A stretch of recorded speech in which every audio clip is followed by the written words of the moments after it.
Bismillahirrahmanirrahim. Khulasatu khilafati Abi Bakrin. Ari ieu eta ringkesan kakhalifahan Sayyidina Abu Bakar radhiyallahu anhu, wasiratihi jeung perjalananana itu Sayyidina Abu Bakar. Abu Bakrin ari Abu Bakar, huwa eta ari itu Abu Bakar eta Abdullah bin Abi Quhafah. Abdullah bin Abi Quhafah Wulida dilahirkan itu Abu Bakar badan Nabi dina sabada Kangjeng Nabi bi sanataini kalawan beda benten 2 tahun wa asyhurin jeung pirang-pirang bulan. Sepuhan Abu Bakar benten 2 tahun jeung pirang-pirang bulan. Wamtaza jeung narima unggul itu Abu Bakar bisuhulati ku sifat suhulah teh kesederhanaan, wa husnil muasyarati jeung alusna ngabarengan alus bergaul, wa lutfil mujalasati jeung leuleuy ririungan tegasna rendah hati. Wastagola jeung katungkul itu Abu Bakar bitijaroti ku dagang, wa sohiba jeung ngarencangan itu Abu Bakar an nabiyya ka Nabi Muhammad sallallahu alaihi wasallam qoblal bi'sati dina samemeh diutusna Kanjeng Nabi. Walama Bu Isa jeung samang-samangsa diutus Kanjeng Nabi sallallahu alaihi wasallam kana bukti saha Abu Bakrin Abu Bakar eta awalaman pangheulana jalma amana anu iman itu eman bi Kanjeng Nabi binarijali ti golongan lalaki. Wadaa jeung ngajak itu Abu Bakar asdiqo ahu ka pirang-pirang babaturanana itu Abu Bakar ilal islami ngajak kana asup Islam. Wa kana sareng bukti itu Abu Bakar yashtari eta mealian itu Abu Bakar al abida ka pirang-pirang abid al mukminina anu ariman, wa yatiku jeung merdekakeun itu Abu Bakar hum ka itu abid fi sabilillahi di jalan Allah. Walama hajara jeung samang-samangsa hijrah saha Rasulullah sallallahu alaihi wasallam rofaqo ngabarengan kang itu Abu Bakar hu Kanjeng Nabi, wa sohiba jeung ngabarengan itu Abu Bakar hu Kanjeng Nabi pi gozwatihi dina waktu perangna itu Kanjeng Nabi, wa dafa'a jeung masrahkeun itu Abu Bakar anhu ti Kanjeng Nabi, wa haja jeung munggah haji itu Abu Bakar bil muslimina sarta muslimin fi sanati tasiati dina taun anu kasalapan, wa sholla jeung netepan itu Abu Bakar bihim sarta itu muslimin lama marido samang-samang satedamang saha Rasulullah sallallahu alaihi wasallam. Walama tuwfiya jeung samang-samang sadimawatan saha Rasulullah sallallahu alaihi wasallam jazaa ngarasa nalang saha annasu jalma-jalma li firokihi karena papisana sareng Kanjeng Nabi.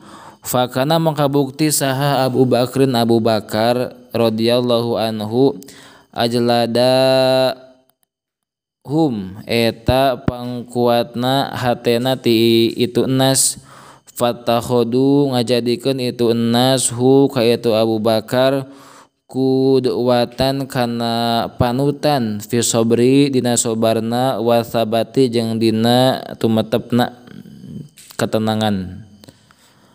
Wajtama'a jeung pakumpul saha lansoru sahabat ansor ba'da wafatihi dina sabanda wafatna Kanjeng Nabi Muhammad sallallahu alaihi wasallam fi Saqifah Bani Sa'idah di hiji balik pertemuan Bani Sa'idah limubayaati Sa'ad bin Ubadah pikeun ngabeat Sa'ad bin Ubadah fa asro'a maka gagancangan saha al muhajiruna sahabat muhajirin ila Saqifati ka eta balai pertemuan yataqaddamu narima mihlaan hum ka itu muhajirun saha Abu Bakrin Abu Bakar wa Umaru sareng Umar wa Abu Ubaidah sareng Abu Ubaidah wa ba'da jidalin jeung dina sabadana papaduan bayanal muhajirina antara sahabat muhajirin wal ansori jeung sahabat ansor takallama cacarita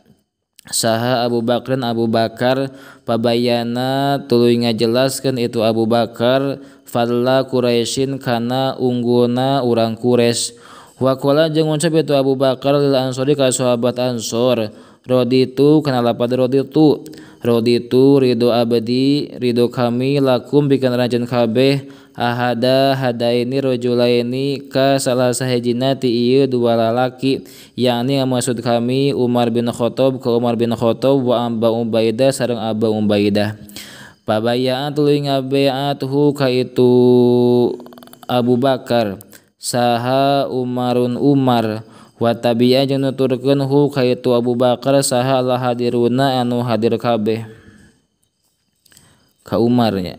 Summa dakhala teras rebet itu Abu Bakar al masjidah ka masjid pabaya'a tuluy beat ngabeat hu ka itu Abu Bakar saha annasu jalma-jalma.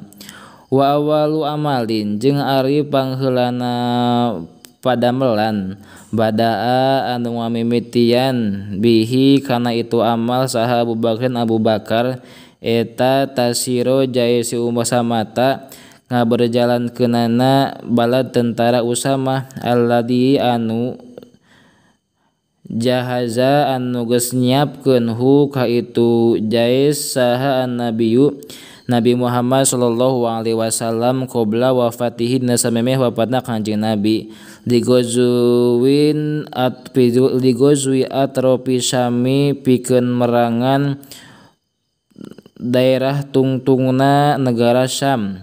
Pasaya tuluy narima ngajajabkeun itu Abu Bakar hu ka itu Jais bin nafsihi kalawan dirina itu Abu Bakar.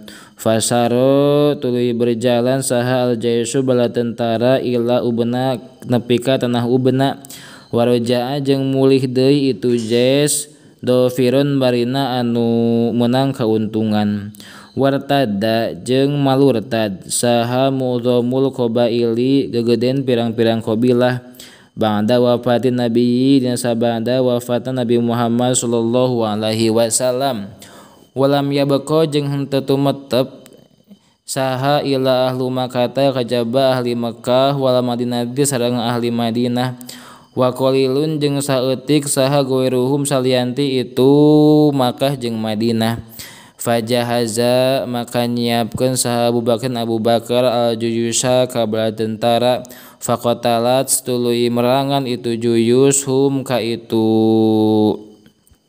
qabail nu malurtad ya faqawan tasorot jeung menang pertolongan itu juyus alaihi mengelehkeun ka itu qabail.